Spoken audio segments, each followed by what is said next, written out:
মানিকগঞ্জের কণ্ঠশিল্পী ও মানিকগঞ্জ ২ আসনের সাবেক সংসদ সদস্য মমতাজ বেগমকে ৬ দিনের রিমান্ড দিয়েছে আদালত। বিস্তারিত থাকছে মোহাম্মদ আল আমিন রোহেলের প্রতিবেদনে। বৃহস্পতিবার ২২শে মে মানিকগঞ্জ সিনিয়র দায়রা ও জজ আদালতে এই আদেশ দেন।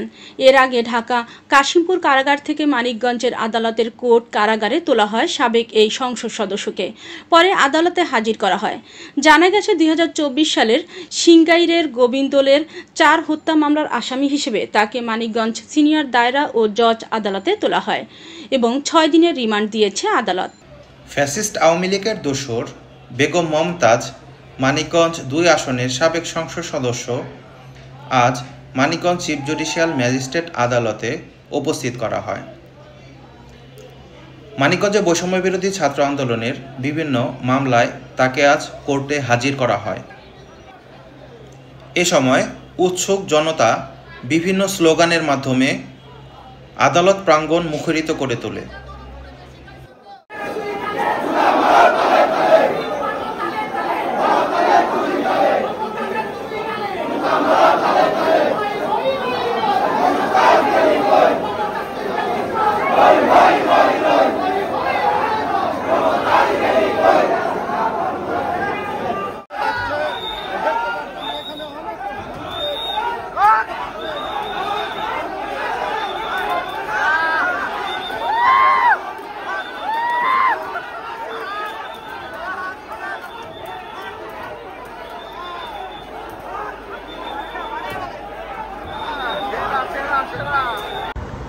মুহুর্মুহু ডিম নিক্ষেপের মাধ্যমে বেগম মমতাজকে তিরস্কার করে মানিকগঞ্জবাসী।